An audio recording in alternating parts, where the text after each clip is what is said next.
Hi, this is DJ. And this is Betty. Do you want to add some realism to your coloring? Today I want to share a couple of the tricks I use to add realism in my coloring by adding depth and texture to it. Nice. And today we will be using the Essentials by Ellen Mondo Amaryllis and Mondo Holly stamp sets.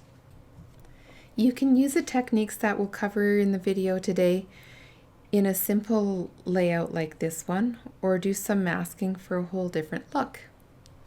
I start by covering part of the stamp with some painter's tape and using some Copic friendly ink and stamping just the flower part of the image. Then I have a pre-cut mask that I use to cover the flowers I've already stamped, and I stamp the flowers a few times on my card front.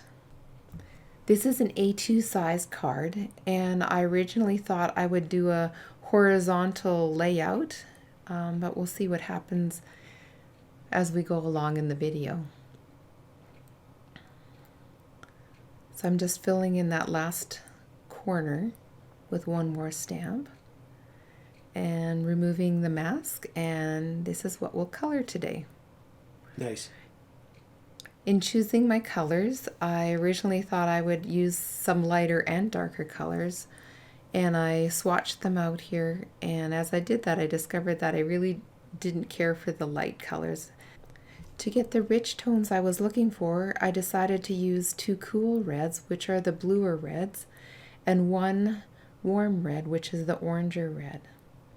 My first tip is to add a medium muted blue to the areas that I want extra depth in my shadows.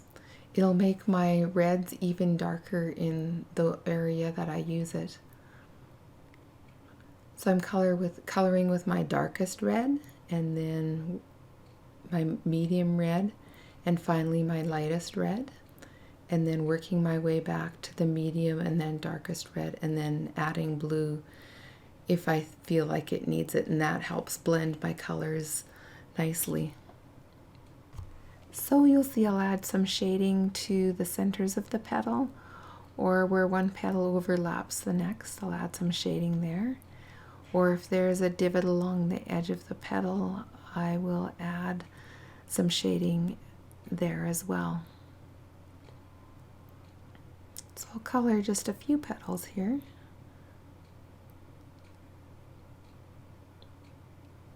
But to not keep you too long, I'll finish coloring the reds off camera. I colored my shadows in gray below and to the left of my flowers, and I used C0, C3, C5, and C7. And I started with the lightest, but you can start with the darkest. I was nervous that I might wreck the card, so that's why I started with the lightest. And so I colored from lightest to darkest, and then again going from my darkest marker back up to my lightest, blending them out.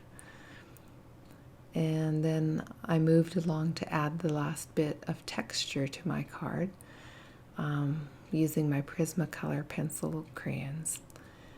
And I'm using a burgundy color and just adding some lines and texture to the more of the tips of the petals, and it's amazing what the difference that makes. And then I'm using the dark gray to color lines at the base of the petals in the shadows. And I hope that it shows up in the pictures, the difference in the texture, just by adding the crayons. To finish my card, I changed my card from horizontal to vertical. I added a thin black frame and I stamped my sentiment and embossed it. And that is what finished off my card. Well, dearie, that is one nice card. Well, thank you. I had fun making it. Yes, and we hope that you have enjoyed watching this video as much as we have enjoyed making it. And maybe you can go and make a card today and have some fun. Bye-bye. Bye-bye.